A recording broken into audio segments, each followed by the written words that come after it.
राधे राधे गुरुजी। राधे राधे। गुरुजी मेरी प्रॉब्लम ये है कि मैं पर विश्वास किसी में नहीं रखती। तो फिर मानने से अर्थ क्या हुआ?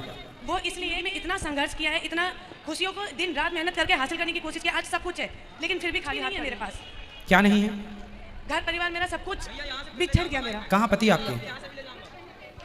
शादीशुदा हूँ मैं, 2 बच्चे मेरे, एक बेटा एक बेटी है। पति है मेरे, वो अपने फैमिली वालों के सिकाई में ज़्यादा चलते हैं, बच्चों को और मुझे नहीं देखते, तो मैं अकेले ही उनका पालन पोषण करती हूँ। तो आप मैं अपनी सिस्टर के साथ रहती हूँ दिल्ली में ही। और पति कहाँ है? नीरज। कहाँ है? कहाँ है? वो अलीगढ़ में। तो आप अलीगढ़ क्यों नहीं रहते? नहीं थे, वहाँ पे मारपीट करते थे, लड़ाई दंगा होता था, फिर मैं अपनी जॉब करने लगी। अभी मैं मॉडलिंग करती हूँ और दीदी के साथ ही दिल्ली रहती हूँ। ठीक है, अपना काम करो, अच्छा है, पर पति से दूर रहने में दूरियां बढ़ती चली जाएंगी। नहीं, ऐसा हुआ कि कोई और तो आप छोड़ के चले आएंगे तो वो तो बैठ जाएगी। तो आपको जाना चाहिए था अपना काली का रूप बना के, लेकिन मारना चाहिए उसको। मैंने सब तरह से करके देख लिया, कुछ भी हासिल नहीं हुआ। ना, आप हार मान गई हैं, ये कहो। बेटी है, समझदार है, बेटी समझदार है, आप समझदार नहीं हैं। आपकी समझदारी ये नहीं है कि अपने पति को छोड़ के आ जाओ।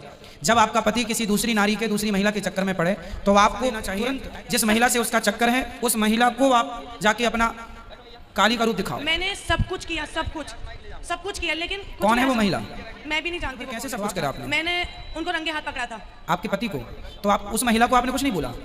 नहीं, मैंने कंप्लेन की थी। 2-4 मारा नहीं था आपने? मैं खुद खुद समझ में नहीं आ रहा था कि मैं करूं तो करूं क्या, कहूं क्या इसको। स्त्रियां यदि लक्ष्मी हैं तो स्त्रियां महाकाली भी। पराई नारी ड्योरे डाले तो आपको तुरंत महाकाली का अवतार धारण कर लेना चाहिए, तब पति बचेगा, नहीं ले जाएगा कोई। उसके बाद में भी मैंने उनको मौका दिया रहने का अपने साथ। मैंने कहा तुम्हें मैं फिर भी मौका देती हूं। उनको थोड़ा सा सबक सिखाना था और इसके बाद आपको अभी भी कुछ नहीं बिगड़ा। आप दूर रहोगी तो पति सदा के लिए चला जाएगा। अभी जाओ और अपने पति को समझाओ, लाओ कथा में लाओ, ठीक है? बात बनाने से बनती है, बिगाड़ने से बिगड़ जाती है। आप दूर रहें। विश्वास अब समझ में नहीं आता। मैंने हर देवी देवता का बेटा इसमें काम ही नहीं है। आपने देवी देवता का क्या काम है? क्या करेंगे देवी देवता? पूजा पाठ सब चीज किया, बहुत मेरा दिल ठीक है। भगवान की भक्ति अलग विषय है, ईश्वर की। अब आपको भगवान ने समझदार बनाया है ना? हाँ या ना? बनाया, तब तो अपने 2 बच्चों का पालन कर रही हो। तो जब समझदार बनाया है, आपकी बेटी पे कोई संकट आएगा, बेटे पे तो आप खड़ी नहीं हो जाओगी। तो आपके पति पे संकट आया तो क्यों भाग के चली आए? लेकिन वो अपने घर वालों के, उनके सिखाए में चलते, मतलब वो मेरी सुनते भी तो नहीं। तो 10 साल में आप कुछ ना सिखा पाई अपने पति को?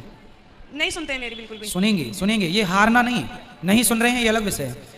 कोई बात नहीं, पत्नी हो, छोड़ के जाना समस्या का समाधान नहीं है। आप भगवान को मानो ना मानो, इससे कोई लेना देना नहीं है, लेकिन आप अपनी गृहस्थी तो बसाओ। और भगवान किसी की गृहस्थी उजाड़ते नहीं है। आपके अपने गलत निर्णय, आपकी अपनी गलत सोच, उसके एक संस्कार रास्ते पे चला गया, इसमें भगवान का क्या दोष है? इसलिए भगवान की भक्ति अपने को करना है, शांति मिलती है, आनंद के लिए, लोक परलोक के लिए। मेरा कोई फोर्स नहीं है आपके लिए, पर आप पहले अपनी गृहस्थी बसाओ और तब बसेगी। जब जाओगे, बात करोगे, उस महिला का आप ही दिखाओ और उसे वहां से हटाओ और आप अपने पति मैं इसीलिए अलीगढ़ आई थी अपने भैया भाभी के यहाँ पे, उनसे बात करी मैंने, अपने जेठ से भी बात आप सीधा जाओ, अपने ससुराल में रहो ना। आपको भगा के थोड़ी लाया था, आपको तो शादी करके लाया। अपने ससुराल में आपका घर, पत्नी का घर, पति का ही घर होता है। आप अपने से जॉब करोगी, अपने से कमा, जिंदगी तो सब गुजार लेंगे। कुछ नहीं करते वो, कुछ भी नहीं करते, सिर्फ घर में लड़ाई दंगा, दारू पीना, ये सब चलता है। आप उनको हमारे भाई की शराब छूट गई कि नहीं? इनका जीवन सुधर गया कि नहीं? तो जब इनका सुधरा तो आपके पति का जरूर सुधरेगा। आप विश्वास नहीं करते भगवान के सुधर जाएंगे ना, आप जरूर विश्वास करेंगे। आप लेके आइए, आपके पति को सुधारना मेरी जिम्मेदारी है।